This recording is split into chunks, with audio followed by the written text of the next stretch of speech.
Seigneur Jésus-Christ. Le trône de Satan, c'est notre thème. Nous voyons le deuxième sujet, les imposteurs. Bonjour, bonsoir, bonne nuit. Ça dépend de l'heure à laquelle vous vous trouvez. Ça dépend de l'endroit où vous vous trouvez. Nous allons parler du deuxième sujet de notre thème, le trône de Satan. Le deuxième sujet, le titre c'est les imposteurs. Avant de lire la parole de Dieu, nous allons d'abord prier. Notre Père Céleste, nous nous recommandons entre tes mains pour écouter ta parole. Que ton Esprit Saint soit avec nous du début jusqu'à la fin. Au nom de Jésus-Christ. Amen. Les imposteurs. Les imposteurs, ce sont des personnes qui prétendent être quelque chose qu'ils ne sont pas. Un imposteur, il peut se présenter devant toi comme un policier, comme la police, ou comme un militaire. Il te demande même l'identité, ou il entre dans ta maison, il dit non, je viens ici faire une enquête, mais c'est un voleur. Il s'habille même comme un policier. Les imposteurs, nous allons lire ça dans la Bible. Alors, nous allons commencer par 2 Timothée, chapitre 3, où on parle des imposteurs. Ça ne vient pas de moi. Versets 12 à 13. Or, tous ceux qui veulent vivre pieusement en Jésus-Christ seront persécutés. Mais les hommes méchants, ceux qui ne veulent jamais être persécutés, ils prient Jésus, mais ils ne veulent pas. Ils ne veulent...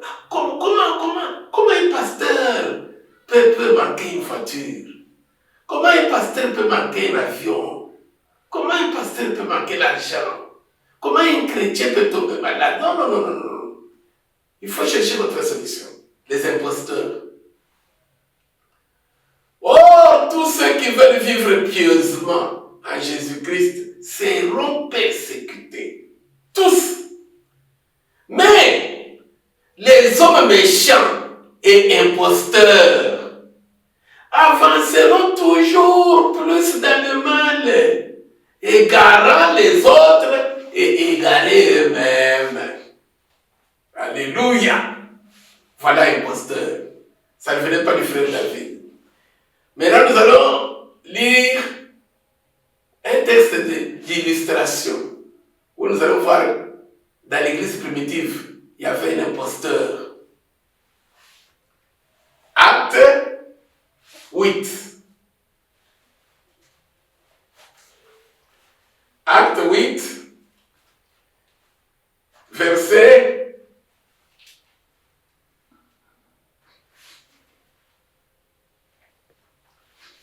'Vous pouvez noter verset 11.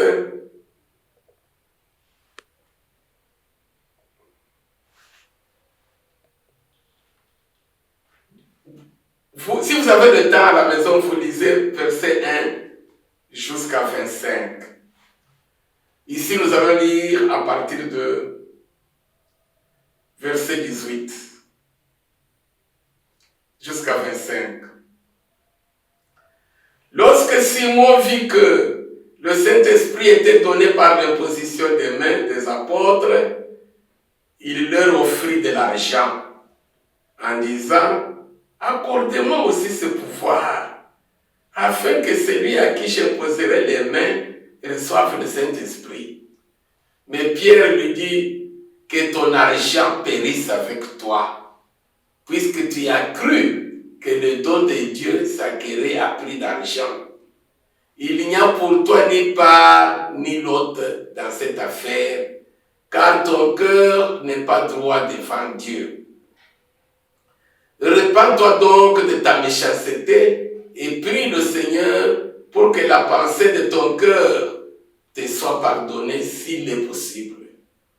Car je vois que tu es dans un fiel amer et dans les liens de l'iniquité. Simon répondit, priez vous-même le Seigneur pour moi, afin qu'il ne m'arrive rien de ce que vous avez dit. Après avoir rendu témoignage à la parole du Seigneur, et après l'avoir prêché, Pierre et Jean retournèrent à Jérusalem en annonçant la bonne nouvelle dans plusieurs villages des Samaritains. Amen. Les imposteurs.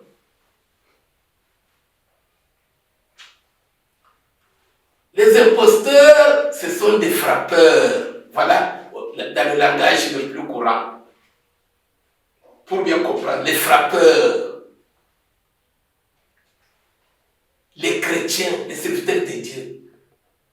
Devant Dieu, ce sont des frappeurs. Ils travaillent pour Satan.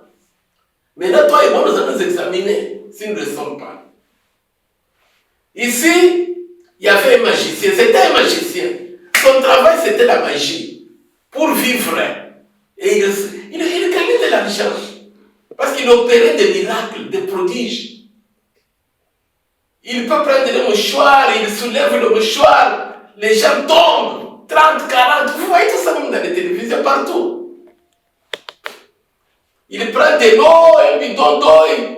Il fait comme une prière. Il met dans un verre. Tu bois. Parfois, tu vomis un serpent. Les gens donnaient de l'argent. Et ils faisaient de l'argent. Maintenant, Philippe, l'évangéliste, quand il y a eu persécution à Jérusalem, il est descendu à Samarie. Quand vous lirez tout le chapitre, vous comprendrez, Philippe opérait des signes et des prodiges extraordinaires, plus que le magicien. Parce qu'en Philippe, il y avait l'esprit qui était dans Daniel, l'esprit supérieur. Alléluia! Rappelez-vous que Daniel était le chef des magiciens, des marabouts, des devins. Maintenant, quand le peuple remarquait ces prodiges de Philippe, mais ils écoutaient l'évangile, la parole de Dieu, plusieurs crurent au Seigneur Jésus. Simon le magicien, maintenant, il a remarqué que ses affaires devenaient quiet, en anglais quiet, business quiet. Donc, ses affaires down, il commençait à perdre les clients. Il a remarqué que tous les clients fuyaient. Maintenant, c'est tout le monde qui va à l'église. Tout le monde qui va à l'église. Moi, je gagne l'argent avec la magie, avec la divination, l'astrologie. Rappelez-vous, quand nous, on était encore enfants, jeunes, nous grandissions, j'étais encore au pays, au Congo, Kinshasa.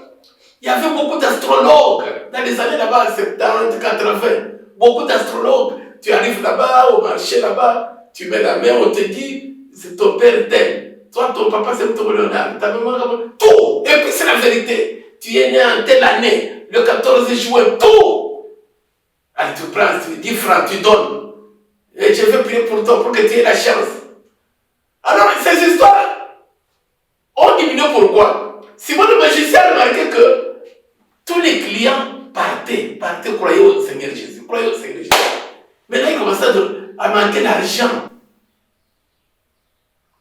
En anglais, on dit business quiet. Donc, les affaires, maintenant, ça tombe. La faillite. Les clients, tous les clients vont dans les églises maintenant. Tous les clients vont dans les assemblées. Qu'est-ce qu'il faut faire?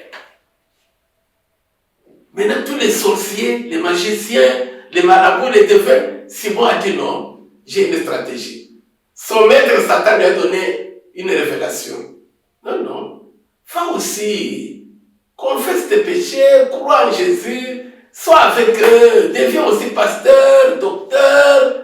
Bien-aimé, voilà ce qui se passe aujourd'hui. Pourquoi il y a des scandales, Pourquoi il y a des scandales, on se demande, mais c'est ça que prier. Oui, c'est normal. Satan est à l'œuvre, le trône de Satan. Le trône de Satan est à l'homme dans les églises. Tu sauras si le trône de Satan c'est au-dedans de toi ou non. Simon maintenant, il devient chrétien, il se fait même baptiser. Simon a été baptisé, la Bible dit, quand vous lirez à la maison, je n'ai pas eu le temps de tout lire. Tu vois Philippe, tu vois Simon. Tu vois Philippe, deux miracles, Simon était là. Tu vois aussi Simon. Maintenant, Simon, lui, il était venu pour une chose. Lui, il était, à l'anglais, on dit bogas. Comme je vous ai donné l'exemple de police. Il n'est pas policier, mais il se dit police. Allez, montre-moi tes papiers. Mais il veut seulement te frapper. Donc, Simon était, c'est faux policier là-bas. Il était faux chrétien, faux apôtre, faux évangéliste.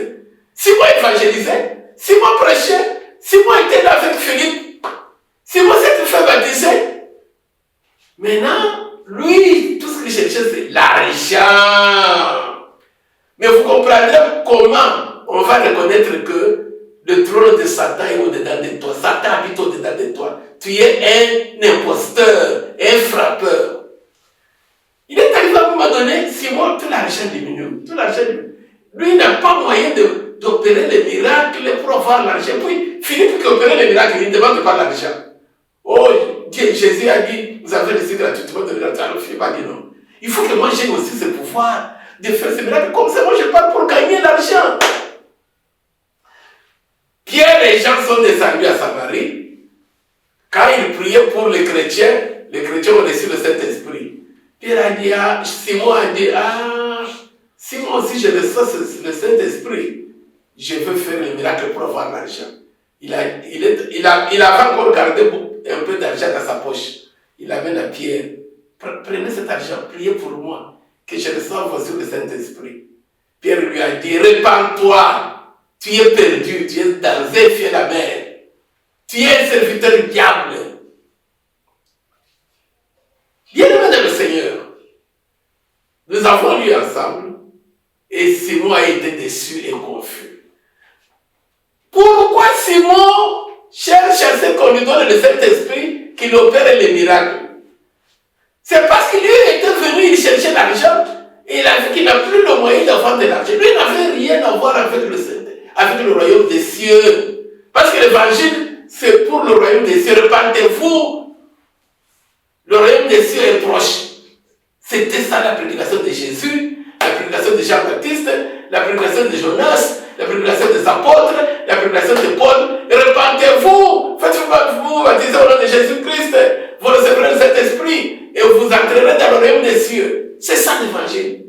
Et puis Dieu confirme l'évangile. Il confirme par les miracles, les signes, les prodiges, pour confirmer. Les signes, ce n'est pas l'évangile. Maintenant, Simon, lui, cherchait les miracles pour avoir l'argent. Maintenant, quand il a vu qu'il y a la crise, il y a la persécution, il faut Philippe opère les miracles, mais il marche à pied. Non, moi, je suis venu pour avoir l'argent et avoir mon jet, avion privé, un grand pasteur, comme vous le voyez aujourd'hui. Donc, quel est l'imposteur? C'est que Simon, c'était un imposteur. Il était un frappeur. Un frappeur, tu vas reconnaître que tu es un imposteur. Quand il y a une persécution, quand il y a une tribulation de la chair, tu ne supportes pas les souffrances à cause de la parole de Dieu. Tu murmures, il y a des complaintes, tu es prêt même à abandonner l'église. Tu es prêt même à ne plus aller à l'assemblée. Tu es prêt même à retourner à ce que tu avais vomi. Pourquoi? Parce que il y a la famine, il y a la maladie, il y a la pauvreté, il y a le chômage, il y a la stérilité. Tu es prêt à tout. Tu perds le contrôle, tu n'as plus la paix. Pourquoi? Parce que toi, quand tu es venu à Jésus, ce n'était pas pour aller au ciel. Tu es venu à Jésus, on t'a dit que si tu pries là-bas, il y a des sœurs là-bas, tu auras une fille que tu peux épouser ou un mari. Tu auras un mari ou l'enfant, tu auras un enfant. Comme ça prend 2 ans, 3 ans, 4 ans, comme Simon. Simon a observé. Il a observé, il a dit non. Shortcut. Il faut maintenant que je donne l'argent pour que j'ai. Voilà. Un imposteur, comme il est venu à Jésus, il a vu qu'à la cité où il était, en dehors de Jésus, ça ne va plus. Il a un intérêt qu'il cherche. il ne peut pas supporter les persécutions dans la foi. Quand il y a un problème qui ne va pas, il n'a pas de paix. Elle n'a pas de paix, cette sœur. Ce sont des murmures, ce sont des lamentations, ce sont des problèmes dans les assemblées, ce sont des divisions, c'est la guerre. On va même au parquet, on s'empoisonne. C'est moi qui suis titulaire, c'est moi qui ai commencé, cette parcelle là-bas, ces instruments, c'est moi qui ai... Voilà ce que vous voyez. Voilà ce que vous voyez. Les imposteurs, les frappeurs, ils n'ont rien à voir avec le royaume des cieux. Maintenant, tu peux t'examiner. Je peux m'examiner, ma soeur, mon frère. Examinons-nous. Pourquoi quand il y a un petit problème qui nous arrive, nous parlons, nous murmurons. C'est ça prier depuis des années. Et moi, depuis que je suis venu, tu étais venu à Jésus pour ce problème ou tu étais venu à Jésus pour aller au ciel? Tu te décharges de tes soucis sur lui. Tu continues à prier. Tu le regardes faire en son temps. Tu n'as pas cru en Jésus pour l'argent. Tu n'as pas cru en Jésus pour le mariage. Tu as cru en Jésus pour sauver ton âme. Il dit, cherchez premièrement le royaume des cieux. Maintenant, les imposteurs, ce qu'ils cherchent premièrement, c'est comme Simon. Ils cherchent premièrement l'argent. Le royaume des cieux, on verra après. Ils cherchent premièrement le mariage ou l'accouchement. Ils n'ont rien à voir avec les autres. Ça, on verra après. Là, alors, tu es un imposteur, tu es un frappeur, tu dois te repentir. Voilà le deuxième sujet. C'est que nous pouvons retenir. Un imposteur, il n'est pas comme Bartimée. Bartimée, il a vu un miracle. Il a ouvert les yeux. Depuis sa naissance, les yeux, il est aveugle. Maintenant, quand il a ouvert les yeux, il recouvrera la vue. Bartimée avait un objectif. Il a cru en Jésus pour aller à Jérusalem. Jésus lui a dit, va. Retourne dans Jéricho, va. Ta foi t'a sauvé. Jésus voyait déjà que Bartimée avait la foi. Mais écoutez ce que Bartimée fait, nous avions compris. Aussitôt il recouvra la vue, nous avions lu dans Marc 10, verset 53, je crois. Aussitôt il recouvra la vue, il ne rentre pas à Jéricho. Ce n'était pas ça son premier objectif. Il ne rentre pas dans Jéricho. Le mariage n'était pas son premier objectif, son target, son objectif. Le travail, il n'avait jamais travaillé, c'était un mendiant aveugle. Et ce jour-là, il ne s'était pas lavé. Son manteau était très sale. Bartimée n'est pas rentré au lavage, pour aller là-bas au lavage, pour aller même laver ses habits. Bartimée, il suivit Jésus en chemin pour aller à Jérusalem. Bien-aimé dans le Seigneur, c'est-à-dire, Bartimée n'était pas un frappeur.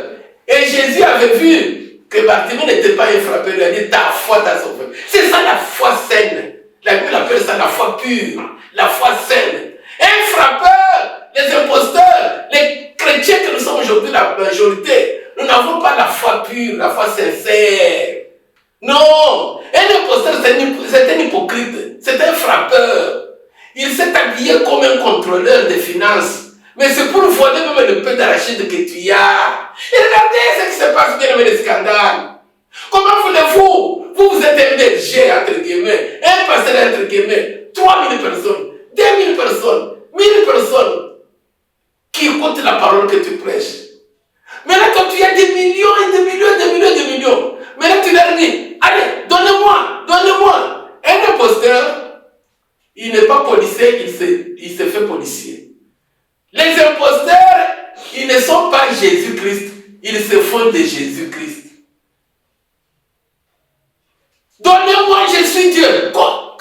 Est-ce que Dieu mange l'argent? Est-ce que Dieu mange l'argent? Est-ce bon? Si maintenant toi tu es Dieu, tu manges l'argent. Et puis tu dis, Dieu va vous bénir. Pourquoi toi maintenant tu as des millions, tu es Dieu? Tu as pris la place de Dieu, tu t'es fait Dieu, tu apportes tout l'argent. Tu étais devenu pauvre, tu étais pauvre. Maintenant, à partir des hommes, des enfants de Dieu, tu es devenu riche. Bon, tu dis non, je suis Dieu, donnez-moi, je suis à la place de Dieu. Comme maintenant c'est Dieu qui bénit, pourquoi toi tu ne peux pas commencer maintenant à les bénir avec les millions que tu as? Pourquoi il y a toujours des pauvres parmi nous? Et regardez dans toutes nos assemblées, les assemblées en Afrique surtout, là où il y a la pauvreté, en Afrique, au Congo, partout. Et regardez tous ces grands-là, tous ces pasteurs que vous adorez là-bas, les millionnaires là-bas, qui font même la compétition, qui font des grands voyages, beaucoup de parcelles, de voitures et de voitures. Maintenant, regardez, dans 99%, 99% des fidèles, des pauvres, maigres, tu peux voir ils prient et on les fait jeûner. Ils sont les jeunes, priez. Mais eux, ils sont là. Pourquoi est-ce que eux qui se font Dieu ne peuvent pas venir les bénir? Ils disent non, priez, Dieu va vous bénir. Maintenant, vous vous dites, priez, Dieu va vous bénir. Pourquoi pour l'argent, vous dites non, donnez-moi, c'est moi, je suis Dieu. Je suis à la place de Dieu. Si tu es à la place de Dieu, pourquoi tu ne peux pas leur les bénir? Des imposteurs, des frappeurs. Ma sœur, mon frère, si toi, chrétien, à cause des souffrances de la terre, tu abandonnes la foi de Dieu, tu murmures, tu as toujours des plaintes, tu es un imposteur, tu frappes Dieu, Dieu te connaît, tu n'es pas Bartimée. Bartimée a suivi Jésus, il avait faim, il était en train de mendier. Du pain. Maintenant, il attend Jésus passer. Qui passe là-bas? Jésus de Nazareth. Fils de David, aie pitié de moi. Appelez-le. Que veux-tu que je te fasse?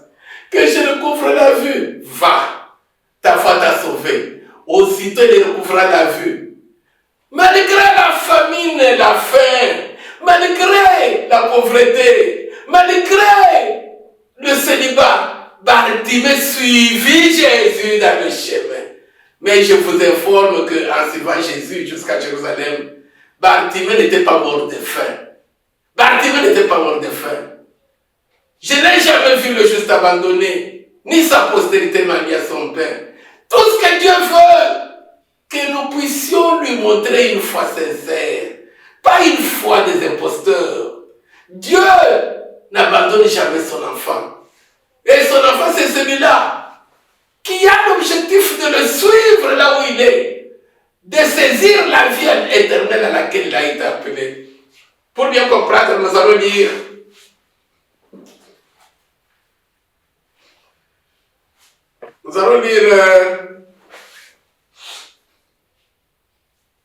Apocalypse 3, 7 à 13. Le sujet, les imposteurs, c'est-à-dire les chrétiens, les serviteurs de Dieu, qui ne sont pas chrétiens, mais qui se font chrétiens. Comment? Ils viennent dans les églises, et c'est la majorité aujourd'hui. Ils viennent dans les églises, ils se font des serviteurs de Dieu, non pas pour aller au ciel, non! Pour leurs objectifs de la terre. Mais là, quand il y a une difficulté, une persécution, mais ça tarde. Ce qu'il a demandé à Dieu, ça tarde 1 an, 2 ans, 3 ans, les problèmes commencent. Voilà les scandales. Ils sont prêts à toutes sortes de scandales à cause pour l'argent ou pour les mariages. Voilà pourquoi vous apprenez qu'il y a de l'adultère dans les églises. Voilà pourquoi vous apprenez qu'il y a la débauche dans les églises aujourd'hui. Voilà pourquoi vous apprenez qu'il y a les suicides, les empoisonnements, tout. Pourquoi? Parce qu'on est Simon magicien. Simon magicien, c'est parce qu'il avait remarqué qu'il avait perdu beaucoup de clients. C'est ce que vous voyez aujourd'hui. Même en Afrique du Sud, il y avait, on appelle les sangoma. Ce sont au Congo, on les appelle les mandona, les banfoum. Mais là, quand ils ont remarqué qu'il n'y a plus de clients, tous vont dans les assemblées. La plupart des pasteurs que nous voyons aujourd'hui, la plupart des chrétiens, des mamans servantes, des prophétesses et prophètes, ce sont des astrologues. Ce sont des bandonas. Ce sont des bafous. Ce sont des sangomas. Partout au Nigeria, au Congo, en Afrique du Sud.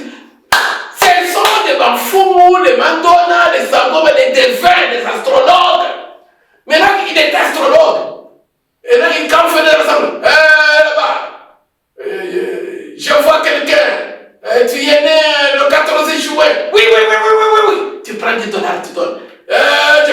Ce sont des astrologues. Comment vous les reconnaîtrez? Et si toi aussi tu l'es, comment tu te reconnaîtras? Tu n'as pas l'objectif d'aller au ciel. Ton objectif, les histoires de la terre. Tu ne cherches pas premièrement. Voilà pourquoi il y a toujours des soucis, des plaintes, des complaintes, des murmures.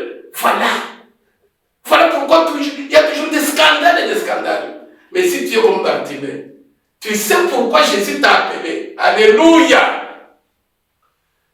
Il a dit, cherchez premièrement le royaume des cieux. Toutes choses vous seront données par-dessus. Même les cheveux de vos têtes sont tous comptés. Nous allons lire un dernier passage. Apocalypse 3, 7 à 13.